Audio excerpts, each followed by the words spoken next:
Hey, ladies and gentlemen of the internet. It's been a crazy, rough week, to say the least. But today I want to sit down and talk to you about the SVB situation, or Silicon Valley Bank. You see, when I started this channel, a big part of it was to talk a little bit about my insights into my own business, my own thoughts, and how I approach certain things and the decisions behind the scenes.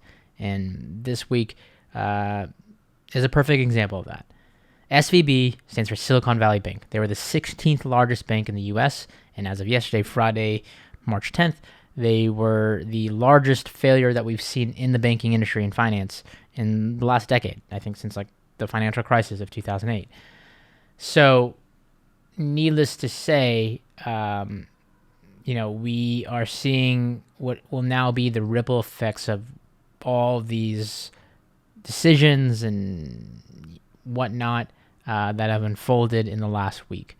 To roll it back, first starting with the very concept of a bank, I think is where we should start. Please speak as you might to a young child or a golden retriever.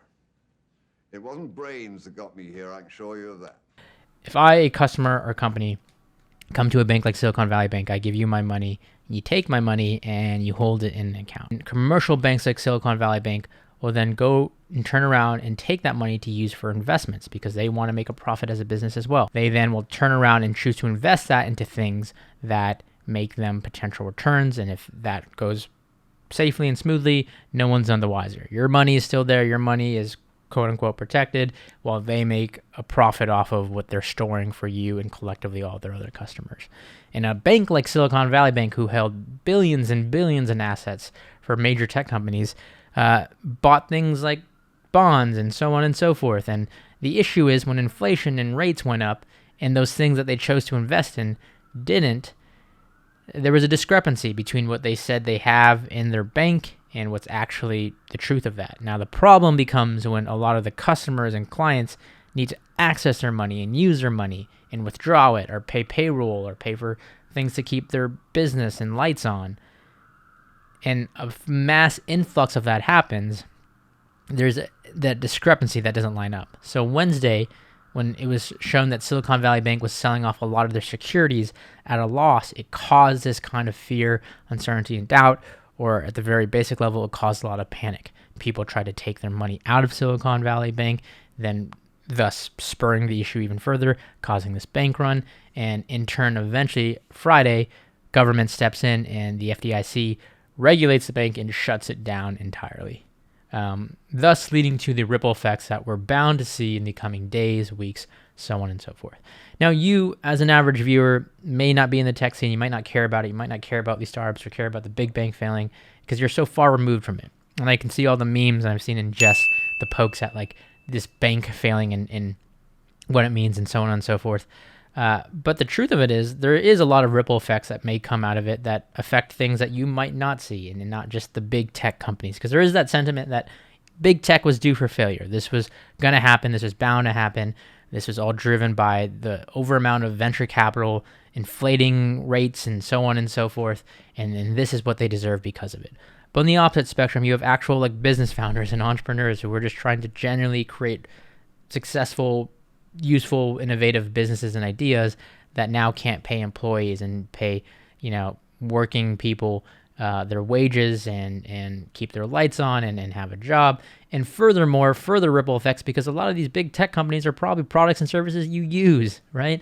To give a basic example, Etsy, a very popular do-it-yourself craft sort of marketplace that's known for sourcing and creating a lot of solopreneur jobs for people, had to suspend their payments on Friday because they banked with SVB. They use that as their main payment processor. So now people who are relying on payments for their jobs, bills, what have you, are in this limbo state until Etsy can sort out finding a new payment processor. Now, I'm sure companies like those, the larger companies, Etsy's one of them, Roku's another one that had money in SVB, they have the ability to hopefully figure that out sooner than later. But the people who were affected by that, the moms and pops and other people who are just sellers on those sites and so on and so forth, may not be able to withstand that time and that delay.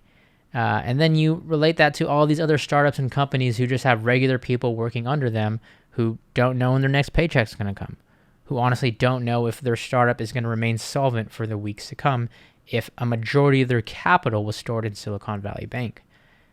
Now you might be asking yourself, why was Silicon Valley Bank so integral to the tech world outside of just being named Silicon Valley Bank? And that's fair. That's even a question that who has been in this industry and worked in the industry a lot and knew that a lot of our clients and startups used Silicon Valley Bank, never really understood either until I realized that the very VCs that back their companies, VCs meaning venture capitalists, if you are somebody who wants to start a business in the startup industry, typically you're looking for outside capital to raise to scale and grow your company. A lot of these venture capitalists here in the Bay require you to use SVB in order to receive your investment, to receive your tens of millions in cash, to receive your loans or your credit or what have you. And you have to do that through SVB due to their connections with the bank, so on and so forth. So you have all these startups who need to raise money. You have all these VCs who are willing to give them money. But then this common ground is you have to use SVB. And you can see the issue there where eggs meet basket, and a lot of these companies who quite literally have millions and millions of dollars all virtually wiped away when a bank like this shuts down. And here's the thing. They have FDIC insurance. They're going to get their $250K back come this Monday. But $250K is a drop in the bucket compared to what a lot of these companies were storing in SVB. Furthermore, while they'll get their certificate for the rest of their money, who only knows the time and process that's going to take for them to even see a fraction of that. I would almost guarantee they're not going to be made whole 100%. Maybe there's going to be a bigger bank buyout come Monday and next week. Who really knows at this point? There's just so much kind of going on. But these true ripple effects are the things that people don't see behind the scenes. These companies, these other people that are being affected, even industries like the wine industry, who actually relies heavily on SVB for their resources and their banking system. An industry that doesn't have the resources that these tech companies do and have, are going to be affected by this. There's just so much different stuff behind the scenes that you don't necessarily see to this one piece that was so integral to the industry and industries at large. And that's the tough part. And that's the part where I, as a founder, am empathetic. Look, we as a company and network, right, we were not directly affected by this in the sense that we do not bank with SVB, though I'm very happy that a decision months ago where I was personally somebody who wanted to look into it, we did not go forward with that decision. But nonetheless, we aren't directly affected by it in that sense. But we're now asking ourselves, how do we insulate for ourselves for situations like these in the future, right? Like, what are things that we can do to prepare ourselves? And we're having to think about that type of risk management now going forward. Furthermore, the indirect reality that a majority of our customer base, our clients, are startups, are people who might have banked or do bank with SVB. And we need to prepare ourselves for the reality of those ripple effects. And be empathetic as a company to the situations a lot of our clients are in. Because at the end of the day, much like when we started in the service industry around COVID, we want to be able to ride these lows with a lot of these startups so that we can also be there, when they get to their highs and their peaks. And that's a decision, a conscious decision we made and allowed us to work through COVID and really kind of maintain and grow our client base. And the reality is here, we're hoping to do the same, to understand where we can be of value to these clients who are affected by situations like these, and try to weather the storm as best we can, understanding that the grim reality of the situation is some of these companies in the startup industry at large, the companies that aren't as cash flow positive, the companies who are just early stage startups who are relying a lot on those wires or that money that they had and the capital that they had in SVB, may not make it out of the end of the storm. And that's the harsh truth and sad reality of all of this. We saw stuff like this happen not that long ago at FTX in the crypto space. I remember as far back when I got into the crypto space and invested in the or put a lot of my assets in Mt. Gox back in Japan and that whole situation and how embarrassed I was there when that happened. And I can't imagine like other founders and companies, what they're going through with, where they're virtually in a limbo state right now. And I'm sure throughout this weekend and these last couple of days, they're kind of figuring out what the next state and scenario is for them as companies to ensure that they can continue to keep the lights on.